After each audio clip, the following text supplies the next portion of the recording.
My name is Courtney Byczynski, and this is my Pathway to Literacy. A long time ago, in a suburb not so far away, a lovely princess, my mom, gave birth to her third child and first girl, me. From that day forward, exposure to books was a part of my everyday life. When I was born, my older brothers were 2 and 3 years old, and bedtime stories had been an integral part of their nighttime routine for a while. Long before I had the cognitive ability to make sense of what was being read then, I was being exposed to literacy. Despite this early and regular exposure to literacy, by the time I got to elementary school, I still didn't enjoy reading much. Even though my family had traditions centered around literacy, like my dad reading the Polar Express to me every Christmas Eve, or my brothers and I participating in the local library's summer reading program, I was never a kid who really liked reading. Perhaps this was a result of my book selections, or perhaps it was a program my school used to promote independent reading. Accelerated Reader, or AR.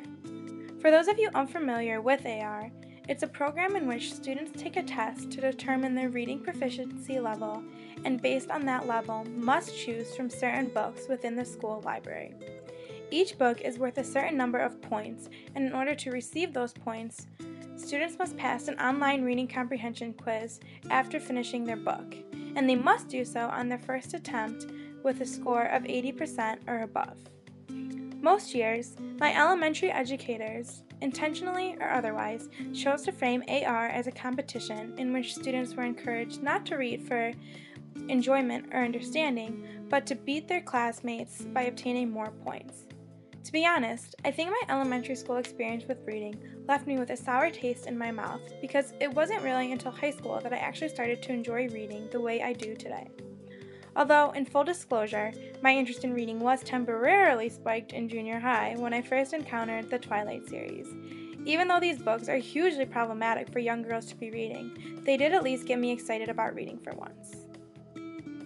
It wasn't until my sophomore year English class that my interest in reading spiked again. Instead of forcing us to only read the classics, my sophomore year teacher, the head of the department, was pushing, against many of our colleagues' wishes, for an updated repertoire of required books. My year, we got to read The Help by Catherine Stockett. In addition to being an approachable, engaging book, The Help served as a tool for us to talk about social issues such as race and class outside of just our social studies classroom, which, for me, was exciting. It was in this class that I learned to like reading and recognize literature as a way to hear and experience stories unlike mine.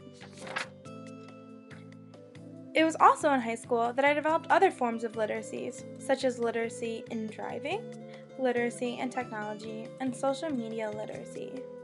Safe to say, my parents were less thrilled about my mastery of these literacies than they were about my learning to read. Perhaps most importantly, however, it was in high school that I learned to practice critical literacy.